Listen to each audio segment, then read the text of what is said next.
Hey Ray, how you doing? Hello, my dear. I'm doing fine. Great, terrific. It's been a week since our Shamanic Tantra course, and I have some questions and about my experience, and I think that it'll be really cool to clarify really what's going on in this course and why it's so beneficial, for couples or for individuals. So, I first want to ask, I want to say, Shamanic Tantra, when we were going into the weekend, I was looking at it more as what couples could do together, and especially because of the sex aspect of it. But then I found that the individual process is just as important, or Yeah. you know what I mean? Yes, exactly. Yeah, yeah, Because for me, shamanic development is another way of saying about developing certain energetic structures so that a person can function differently. right. And that's associated with the type of structures that traditional shamans develop, but we're expressing it differently, functioning in different ways in this context of sexuality and people expressing their sexuality in different ways than perhaps in traditional shamanic culture, at least in terms of what we know of. But we also know that a lot of sexuality aspects of traditional cultures have gotten demolished or gotten suppressed over the centuries. So we don't really know clearly how shamanism and sexuality may have been expressed within certain traditional, more ancient cultures. Uh, Okay. and what I'm presenting is nothing to do with ancient cultures per se, but developing these structures so that we can interact with each other. For example, we can do left eye gazing, and we have sort of a gazing way of connecting with a partner. My focus was much more on literally energetically radiating, expanding, extending, and resonating, as my terms were, our energy. So they literally, energy fields move outward and merge with other persons. Yes. Not just having a nice visual, meaningful contact, but also an energetic merging. When those energies merge, then we have a different interaction with the person, whether they be with a lover or they be with a client, as in, say, a Reiki practice, or whether it be in psychotherapy. It's merging with another human being, sets up a whole different dynamic. And so that is the main focus of what we were doing, focusing on doing certain ceremonies, but within a different dynamic of energetic merging with each other. Right, and that's something else. We had five, was it one, three, 5 3-hour sessions, Correct. and we did the ceremonies. Why do you call them ceremonies? Because well, meditations to me mainly mean observing. But if you notice, we were doing very intentional things with our intent. Now, most people think of ceremonies as something done externally. We're beating a drum, we're dancing around, we're facing the four directions.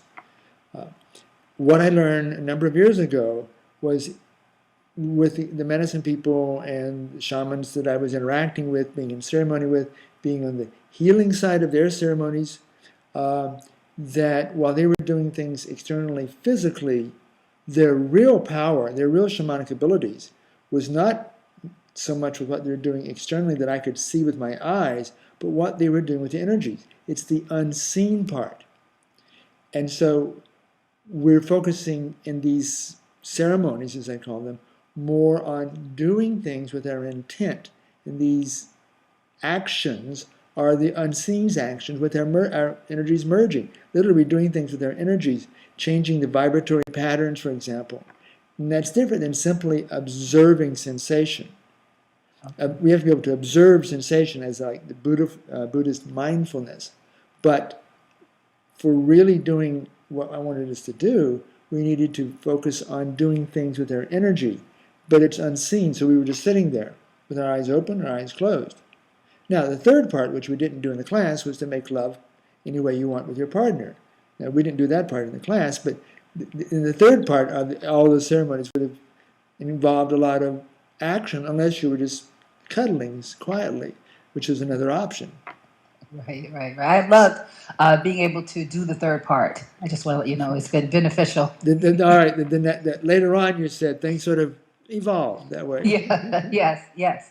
Okay, now, um, when you have us doing these the ceremonies, it was very interesting to me the way you were teaching us to radiating, expand, extend, and resonate, right? The physical body, spiritual body, light body, soul core. I mean, I totally get that, and it's been very powerful for me since then. I mean, I find myself waking up in the morning and going right into my source point, and how I been able to bring it into my bodywork sessions have been amazing, Correct. and I mean, it's just really, really great.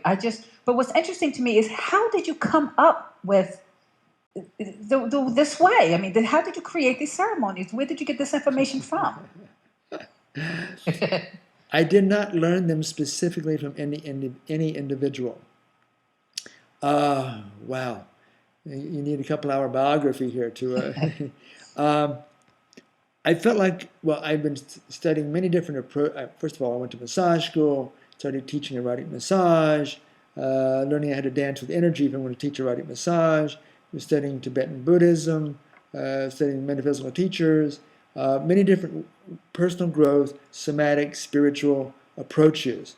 And eventually I came to feel like what I was observing, that in shamanic traditions, that I was experiencing some with mainly Native American medicine people here, particularly in the Southwest, for example, that there was a different way of dancing with energy than in a lot of the other contexts I'd been learning.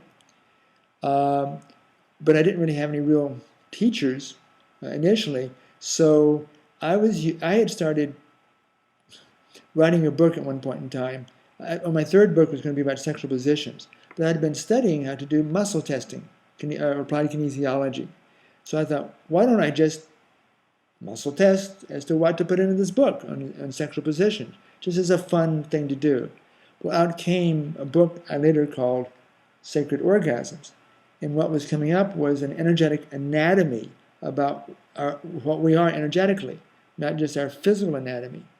So I kept using the muscle testing and then later moving to dowsing to look at, well, what are the best things I can do with my energy? And I was single, without a sexual partner, an ongoing sexual partner. So I learned to do things such as connect with plants, or try to focus getting my energies all the way to a star in my evening meditation and be one with the life forms and the planets and moons around there. So over time, I guess some of my main teachers were what we would call spirit guides, spirit teachers. Some of them were just being in ceremony with medicine people here in the Southwest, learning, sort of, sometimes they would talk about some things they were doing, sometimes they weren't, so I had to just observe energy because I feel energy. So over time, I'm doing many years of these meditation ceremonies by myself, some traditional, some I make up on my own, and so forth.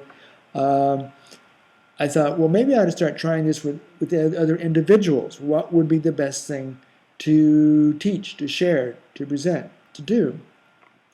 And up came this idea of merging, radiating, expanding, extending, and resonating, and then eventually doing it all with the source point, all four at once. So it just sort of like, it came from live people, sort of taking from here and there. It came from spirit guides or spirit teachers. It came from probably my own past lives.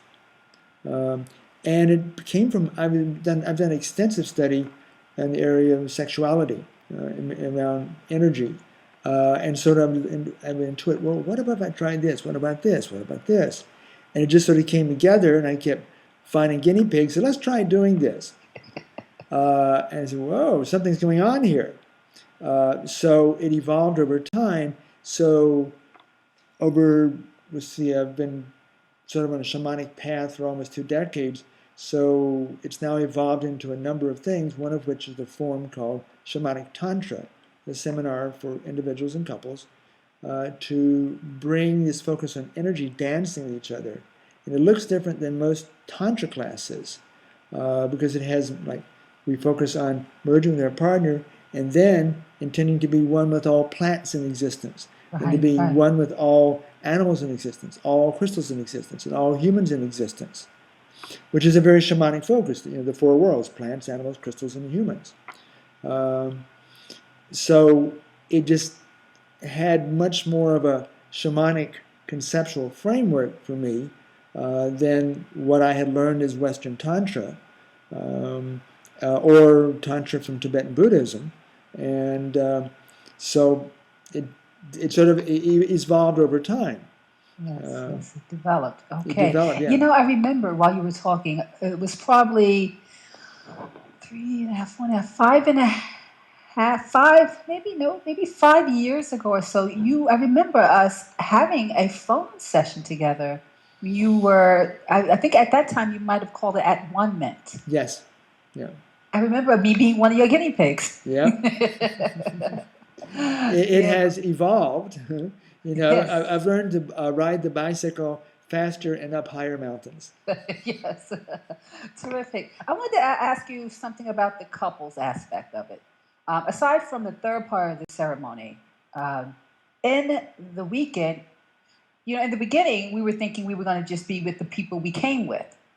But you had us switching and doing these ceremonies with different people throughout the whole weekend. So do you see the benefit of us? I think you did. You said something about sharing doing these ceremonies with other people would bring about a different experience of learning how to really merge with different vibrations. Is that right? Yes. Now, what happened is that the people that arrived, none of the people seemed to be in a strongly focused primary relationship. And I said, the option is there to stay with each other or to try this with other people. There are advantages to that because we're not doing the explicit sexuality part in the class. Excuse me, my nose is tickling. My mustache is tickling my nose. We're not doing explicit sexuality in the class, and so you try this with other people because you begin to sense different energies of different people and focus a little bit different and say, oh, this is different, this is different. I would also recommend us doing this with crystals. You can do it with plants. I mean, not the sexual part, but the other parts about merging plants, animals, crystals, planets, stars. I went to San Diego once and merged with the bay, and all the life forms there in the water. I live in the desert. We don't have much water here, and I went to this bay in San Diego on the Pacific Ocean, and whoa! It was like I wasn't going to drown because I was above water, but my energies were in the water. Yeah. So and that's where it goes to shamanic and a spiritual perspective. It's not just in the sexual activity; it is with all life forms, all forms of existence. And the more we do that with variations, the more we develop shamanically. In other words, in my mind, it's really a shamanic class, but most people are coming to learn how to be a better lover or to be a lover in a different way. And the design of the class facilitates both. Right. But in the exercises that we were doing, the ceremonies we were doing, it's also about developing certain structures of what I call the shamanic infrastructure, which enables us to function interdimensionally, which is how I characterize a shaman, someone who is able to function in other dimensions of existence and have an impact on this incarnated dimension. So it's not just about feeling good. The feeling good part comes along the way. It's about learning, really developing oneself energetically. And then, if you do this with a sexual partner, because of the mutual sexual attraction, it can be often more intense. But still need to be able to ideally do this with plants, with the animals. You see a hawk flying in the sky and you merge with the hawk, or there's a an owl sitting outside in your tree, and you just sit there and be one with the owl. Yes, Uh, yes. so, or at least practice that. And so it's very much a shamanic course for me, as it is a course for lovers. And that the third part of the ceremony, where the homework was to make love, have sex, jump bones, or self love, Yes. where one or more has an orgasm and you get into the energy of the orgasm. Explain why the orgasm of the third part of the ceremony is important to this course. To develop ourselves, we may have the information, but unless we have the intensity of energy, we often can't accomplish certain things. If we want to drive across town, 87 octane or whatever is out there now, it may be fine, but if you want to fly to Mars, you're going to have a higher octane fuel. And we're talking about developing ourselves in a way that's like functioning multidimensionally. So we need higher octane. For the average person, the highest octane that an average person can get the easiest is in orgasm. Orgasm, I do not define orgasm like Masters and Johnson by looking at pelvic floor contractions. I define orgasm from the point of view of energetics. And what I began to observe over time, which to my surprise, is that what we do is an orgasm is literally, it brings in or might manifest more of a certain type of energy into our energetic system that enables us to then to develop our shamanic infrastructure, as I call it. Now, I mean, biblically, it says humans live not by bread alone. I mean, we still need bread and sunlight and food and water and all that for our physical body. But if you want to develop certain parts of yourself energetically that are the structures that I've observed that shamans develop and use, then you need other types of energy. And one of the main ways to get it is in orgasm. And of course, I talk about there are different types of orgasms, not just sexual orgasms.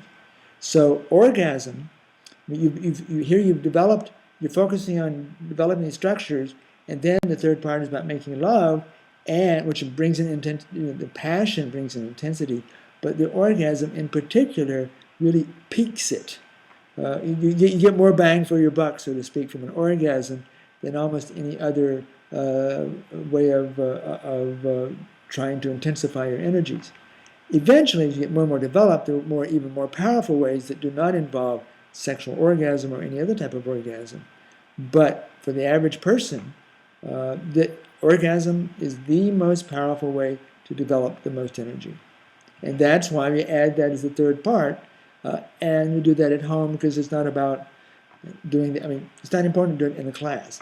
I'm trying to get people the structure around that because people already know how to make love, but this is now bringing it into a ceremonial, energetic, developmental context. Right. Terrific. One last question. I'm thinking it's one last, but it may not. Depend on how you answer. You had us merging, like the everything, just everything. I can't even believe some of the stuff you had us doing, and it was like really resonating. I was really feeling it. So I really felt that with us connecting with each other and connecting with the environment and connecting with the planet, the nature beings and everything, Ray, do you think that it's possible that we could really heal ourselves and heal this planet and really merge even the worlds, the planets?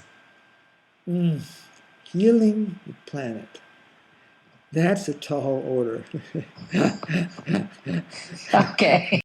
I pretty much try to focus on healing myself.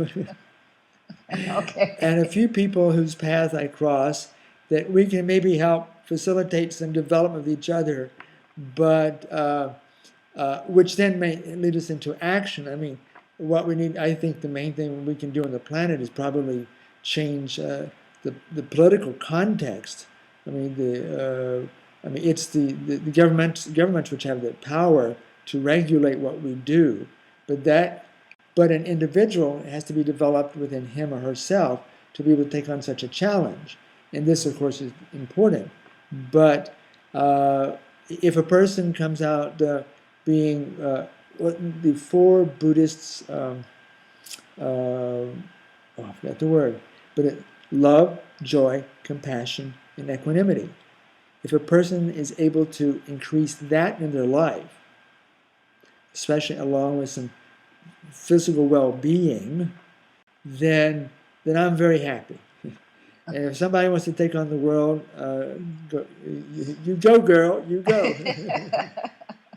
Okay. So, Because I really, when we were merging with the earth being, it was yes, very important, very powerful, and I felt like, when you're sitting, you're merging with the plant, and all that weekend people were here and we were going outside and spending time on my grass and merging and coming back. There was the energy of the house, the energy of my lawn just felt different. yes, oh And then yes, I'm just wondering about that as a whole. If more people are doing this and more people are learning about this, is it possible that one of the benefits could be that we could really shift the energy of the planet in more of a, healing, whole healing? That's why I was asking. yes, I think, and there are many things that can shift, expand the consciousness of the planet. But we now are growing up to, what is it, 7 billion people now? When I was born, there were 2 billion people in 1944.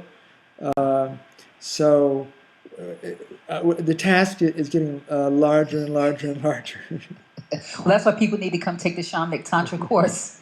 Yeah. Yeah. Each of us have our goals and what we want to do in life. And some of the more accomplished people on this planet have developed what I call the shamanic infrastructure.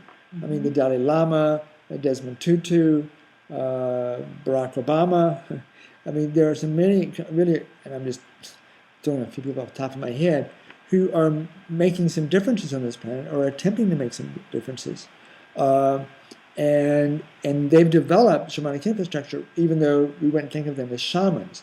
So these three people I just happened to mention are able to function interdimensionally and develop the same structures that some shamans have, even though in our modern day world, their way of facilitating and doing looks different than traditional societies where they're like the nomadic tribes.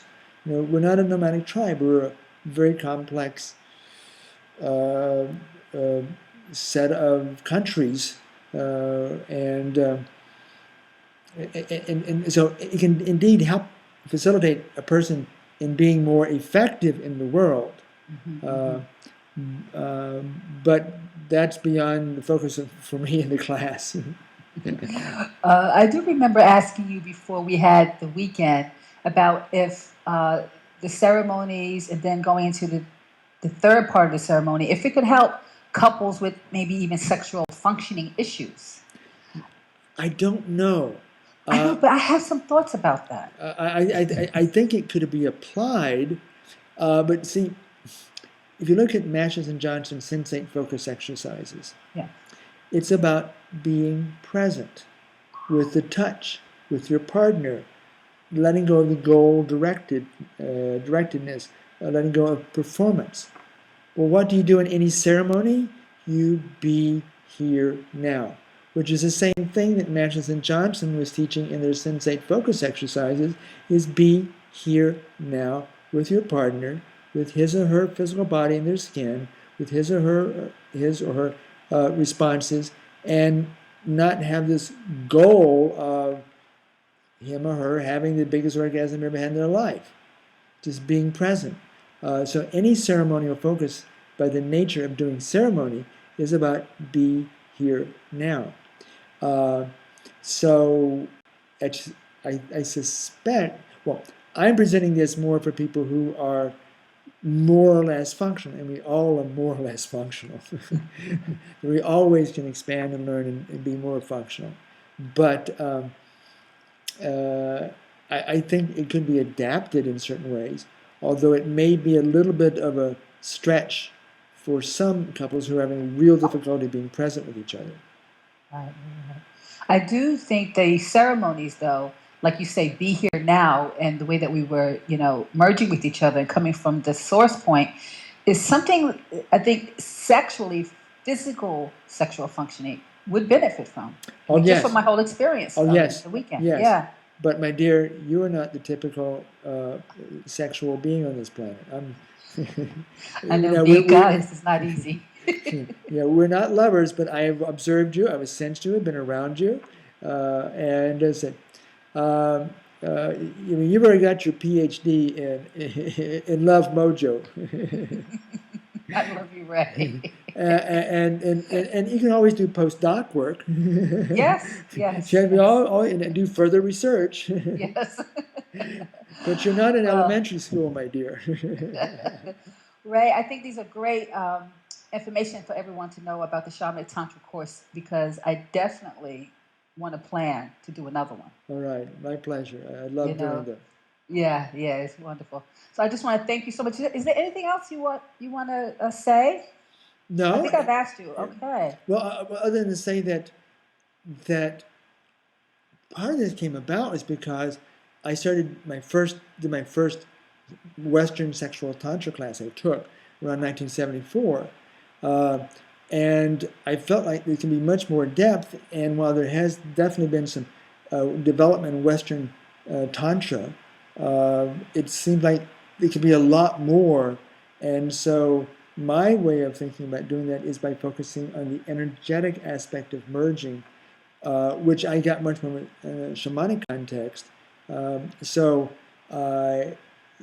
my interest, part of my interest is like, let's deepen what we can do with our energies, which I haven't seen a great deal in Western Tantra classes. It's there, but it doesn't seem to be the norm, let's put it that way. Just Okay. feeling good is not my desire. Just having ecstasy is not my desire. It's about developing our ability to be more of who we are. Yes. And so we can have more impact within ourselves and our dance energetically with another person. Yes. Terrific. Thank you. Thank you so much for explaining all this for me. And I look forward to doing this course again. I think the layout of it works amazing. And the time goes by so fast, too. So Yes. thank you. All right, And my source thanks you. all right. Thank you, my Thank dear. you, Ray. See you later. Bye bye.